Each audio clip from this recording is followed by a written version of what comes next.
munition dump. Most of the masses, whose projectors were fed by comparatively few accumulator cells, darted away entirely with a stupendous acceleration. A few of them, however, received the unimpeded flow of complete batteries. Those projectors tore loose from even their massive supports and crashed through anything opposing them like a huge, armor-piercing projectile. It was a spectacle to stagger the imagination, and Stevens grinned as he turned to the girl, who was staring in wide-eyed amazement. "Well, Ace, I think they're busy enough now so that it'll be safe to take that long-wanted look at their controls." And he flashed the twin beams of his lookout light beyond the upper half of the Arcturus, only to see them stop abruptly in mid-space. Even the extremely short carrier wave of Roser's rays could not go through the invisible barrier thrown out by the tiny but powerful globe of space. "No penetration?" Nadia asked. "Flatten them out cold. However, as the fox once remarked about the grapes, I'll bet they're sour anyway. We'll have some stuff of our own, one of these days. I sure hope the fireworks we started back there keep those birds amused until we get out of sight, because if I use much more power on these projectors, we may not have juice enough left to stop with." "You're using enough now to suit me. I'm so heavy I can hardly lift a finger."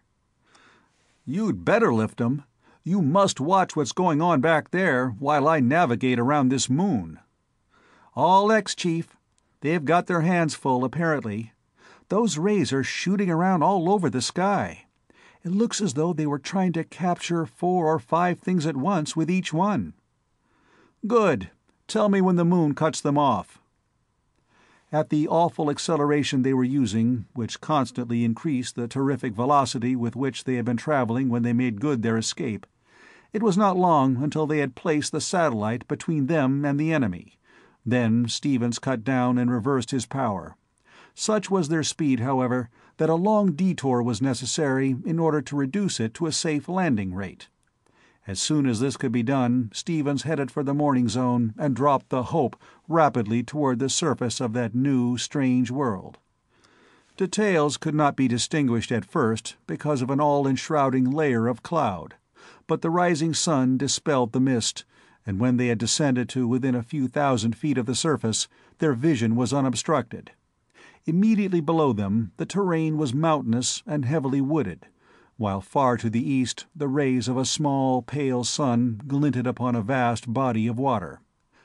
No signs of habitation were visible as far as the eye could reach. "Now to pick out a location for our power plant. We must have a waterfall for power, a good place to hide our ship from observation, and I'd like to have a little seam of coal. We can use wood if we have to, but I think we can find some coal. This is all sedimentary rock. It looks a lot like the country along the North Fork of the Flathead in Montana. There are a lot of coal outcrops usually in such topography as this is." "We want to hide in a hurry, though, don't we?" "Not particularly, I think. If they had missed us at all, they would have had us long ago. And with all the damage we did with those projectors, they won't be surprised at one piece being missing. I imagine they lost a good many." "But they'll know that somebody caused all that disturbance. Won't they hunt for us?" "Maybe, and maybe not. No telling what they'll do. However, by the time they can land and get checked up and ready to hunt for us, we'll be a mighty small needle well hidden in a good big haystack."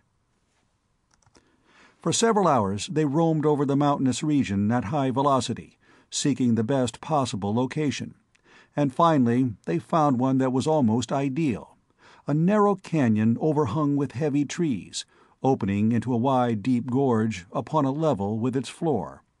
A mighty waterfall cascaded into the gorge just above the canyon, and here and there could be seen black outcrops which Stevens, after a close scrutiny, declared to be coal. He deftly guided their cumbersome wedge of steel into the retreat, allowed it to settle gently to the ground, and shut off the power. "Well, little fellow conspirator against the peace and dignity of the Jovians, I don't know just where we are, but wherever it is, we're here. We got away clean, and as long as we don't use any high-tension stuff or anything else that they can trace, I think we're as safe as money in a bank." "I suppose that I ought to be scared to death, Steve, but I'm not. I'm just too thrilled for words," Nadia answered, and the eager sparkle in her eyes bore out her words. "Can we go out now? How about air? Shall we wear suits or go out as we are? Have you got a weapon of any kind? Hurry up, let's do something." "Pipe down, Ace. Remember that we don't know any more about anything around here than a pig does about Sunday, and conduct yourself accordingly. Take it easy. I'm surprised at the gravity here.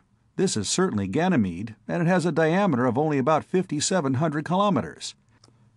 If I remember correctly, Demoisseau estimated its mass at about 3/100ths that of Earth, which would make its surface gravity about 1/6. However, it is actually almost a half, as you see by this spring balance here. Therefore, it is quite a little more massive than has been—" "What of it? Let's go places and do things." "Calm yourself, Ginger. You've got lots of time. We'll be here for quite a while, I'm afraid. We can't go out until we analyze the air. We're sure lucky there's as much as there is. I'm not exactly the world's foremost chemist, but fortunately an air analysis isn't much of a job with the apparatus we carry." While Nadia controlled her impatience as best she could, Stevens manipulated the bulbs and pipettes of the gas apparatus. "Pressure, 52 centimeters, more than I dared hope for. And analysis, all X, I believe. Oxygen concentration a little high, but not much." "We won't have to wear the spacesuits, then?" "Not unless I miss something in the analysis. The pressure corresponds to our own at a height of about 3,000 meters, which we can get used to without too much trouble. Good thing, too. I brought along all the air I could get hold of, but as I told you back there, if we had to depend on it altogether, we might be out of luck. I'm going to pump some of our air back into a cylinder to equalize our pressure. Don't want to waste any of it until we're sure the outside air suits us without treatment." When the pressure inside had been gradually reduced to that outside and they had become accustomed to breathing the rarefied medium, Stevens opened the airlock and the outside doors, and for some time cautiously sniffed the atmosphere of the satellite. He could detect nothing harmful or unusual in it. It was apparently the same as earthly air, and he became jubilant. "All X, Nadia. Luck is perched right on our banner. Freedom, air, water, power, and coal. Now, as you suggested, we'll go places and do things." "Suppose it's safe?" Her first eagerness to explore their surroundings had abated noticeably. "You aren't armed, are you?" "No, and I don't believe there was a gun of any kind aboard the Arcturus. That kind of thing went out quite a while ago, you know. We'll take a look anyway. We've got to find out more about the coal before we decide to settle down here. Remember this half-gravity stuff and control your leg muscles accordingly." Leaping lightly to the ground, they saw that the severed section of 50-inch armor, which was the rim of their conveyance, almost blocked the entrance to the narrow canyon which they had selected for their retreat. Upon one side, that wall of steel actually touched the almost perpendicular wall or rock. Upon the other side, there was left only a narrow passage. They stepped through it so that they could see the waterfall and the gorge, and stopped silent. The sun, now fairly high, was in no sense the familiar orb of day, but was a pale, insipid thing, only 1/5 the diameter of the sun to which they were accustomed, and which could almost be studied with the unshielded eye. From their feet, a grassy meadow a few hundred feet wide sloped gently down to the river, from whose farther bank a precipice sprang upward for perhaps 1,000 feet, merging into towering hills whose rugged grandeur was reminiscent of the topography of the moon. At their backs the wall of the gorge was steep, but not precipitous, and was covered with shrubs and trees, some of which leaned out over the little canyon, completely screening it, and among whose branches birds could now and then be seen flitting about. In that direction no mountains were visible, indicating that upon their side of the river there was an upland plateau or bench. To their right, the river, the gorge, and the strip of meadow extending for a mile or more, then curved away